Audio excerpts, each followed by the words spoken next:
రామారావు గారు దయచేసి ఒక నిమిషం ఉండండి, తను కూడా సమయం ఇవ్వాలి. మనం చంద్ర గారు చెప్పండి, ఇప్పటి వరకు జగన్మోహన్ రెడ్డికి సంబంధించి కేసుల్లో ఎందుకు హాజరవ్వలేదు, కోడికత్తి కేసు కావచ్చు లేకపోతే మిగతా అంశాలు కావచ్చు, కాకపోతే టోటల్ ఎవిడెన్స్ అనేది కోడికత్తి కేసుకుంది.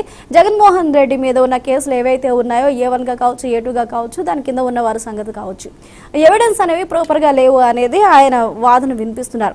ఎవిడెన్స్ అనేది ప్రాపర్ గా లేనప్పుడు డిఫెన్స్ ఎందుకు చేసుకోలేకపోతున్నారు అనేది, నేను డిఫెన్స్ ఎందుకు చేసుకోలేదు అనేది అనేక మంది ప్రశ్నిస్తున్నారు. అదే ప్రశ్న రఘురామకృష్ణరాజు గారు చెప్తున్నారు, ఎందుకు హాజరవడం లేదు, హాజరవ్వండి లేదా ఉన్న బెయిల్ని క్యాన్సిల్ చేసుకోండి అని ఆయన అడుగుతున్నారు.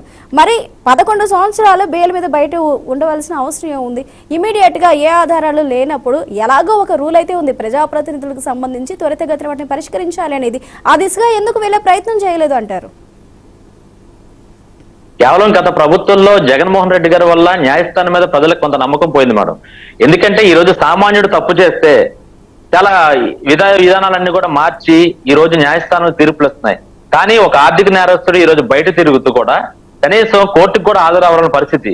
మరి అదే సామాన్యుడు హాజరవ్వకపోతే ఈరోజు అరెస్ట్ వారెంట్లన్నీ అవి చేస్తారు.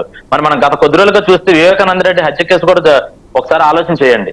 మరి అవినాష్ రెడ్డి మీద ఎన్ని ఉన్నప్పుడు కూడా సిబిఐ కేసు విచారణ పెట్టినప్పటికి కూడా సిబిఐ విచారణ చేసి ఎందుకని యాక్షన్ తీసుకోలేదండి? కనీసం ఇప్పుడు సిబిఐ విచారణ అక్కడ జనం అడ్డుపడ్డారు, అన్ని చేశారంటున్నారు. అంటే రాష్ట్ర ప్రభుత్వం ఒక బలగాలను పెట్టుకొని అతను అడ్డుపడినప్పుడు సెంట్రల్ గవర్నమెంట్ లో ఉన్న ఈ సిబిఐ సెంట్రల్ ఫోర్స్ ని పెట్టుకొని తీసుకెళ్లాలి కదా. అంటే ఈ రోజు వీళ్ళు చేశారని చెప్పి రేపు పొద్దున ఇంకొక 10 మంది బలగాన్ని చూపించుకుంటారు. అంటే బలగం చూపిస్తే ఈ అధికారులు న్యాయ వ్యవస్థలు వదిలేస్తున్నాయి కొన్ని చోట్ల. అలాగే ఈ రోజు కూడా ఈ జగన్మోహన్ రెడ్డి ఎవిడెన్స్ ఉన్నప్పటికి కూడా కనీస విచారణకు వెళ్ళకపోవడం దీనికి ప్రధాన కారణం. అదిట్లో కోడికత్తి సీన్ విషయంలో చూసుకుంటే మరి రామారావు గారు అంటున్నారు సీసీ కెమెరా ఫుటేజ్లు ఉన్నాయి. మరి ఆ వాస్తవాలు నిరూపించి అతను మీరు శిక్ష పడేది చేయాలి. కానీ కనీసం అతను బెయిల్ రాకుండా కూడా మీరు కోర్టుకి వెళ్ళకపోవడం వల్ల అతను 5 సంవత్సరాలు 7 సంవత్సరాల్లో అనుభవించాల్సిన శిక్ష 3 సంవత్సరాలు కనీసం బెయిల్ కి అనుభవించాడు. అదే కనుక ఆ రోజు 90 రోజులుగా బెయిల్ వచ్చి ఉంటే ఈ రోజు అది విచారణ జరిగి వాస్తవం అయితే కనుక 7 సంవత్సరాలు జైల్లో ఉండేవాడు కదా. మరి ఎన్నిటికి కారణం, ప్రధాన కారణం జగన్మోహన్ రెడ్డి.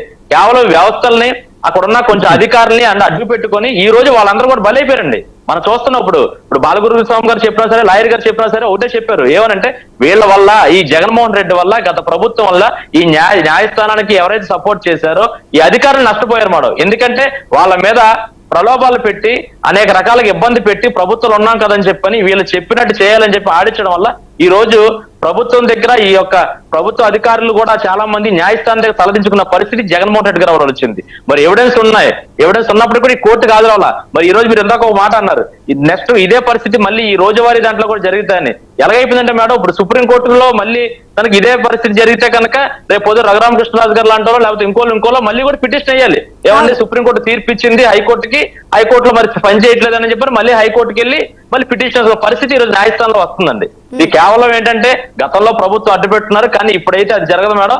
ఖచ్చితంగా ఈ రోజువారీ సెషన్ కి కనుక హాజరవకపోతే మటుకు దానిపై గట్టి యాక్షన్ తీసుకొని న్యాయస్థానం కూడా శిక్ష పడే విధంగానే ఉంటుంది.